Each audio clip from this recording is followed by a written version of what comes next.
every single day, I will be about creating jobs. I will have a jobs hotline in the governor's office. When folks are having challenges, when folks want to create jobs, when folks have ideas for jobs, there'll be one number they need to call. It'll be mine in the governor's office. We need to revamp entirely the way we think about economic development. Under Governor Doyle, we have 152 different economic development programs in this state, scattered in 8 agencies, 26 councils and committees and task forces, so hopelessly complicated and confusing and bureaucratic that half the states last year, or half the businesses last year that reached out to the state looking for assistance, got the wrong information. No wonder we've got businesses leaving. Just as importantly, we need a governor who will break down the barriers that hold our entrepreneurs back. When you have the highest tax burden in the Midwest, which we do, when you have healthcare costs growing faster than the national average, which we do, when you have energy costs rising too fast and being the highest in the Midwest, which we do, you have a problem. I'll be a governor that breaks down those barriers. I will be a governor that changes the way the state does business. I will not let the Menards of our state leave Wisconsin. And it's not just Menards. We learned earlier this year that Honda, when they went to build a new manufacturing plant in the Midwest, Governor Doyle never even called them. He never even picked up the phone. That isn't leadership. We also heard it when Lopresti, a wonderful company that builds airplanes, they were looking to build airplanes in the state of Wisconsin.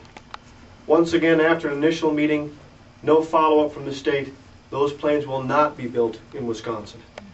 And we've heard most recently from Red Prairie, one of our great software makers down in Waukesha. And they've sent a very clear signal that the tax burden in the state is a jobs killer and may cause them to move.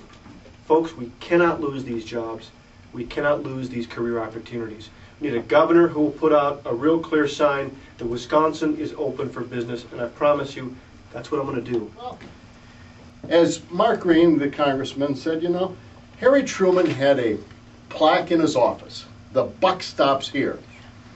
And you got to have a governor that has leadership qualities, Mark Green, has tenacity, Mark Green, intellectual honesty, Mark Green, the ability to get the job done, Mark Green.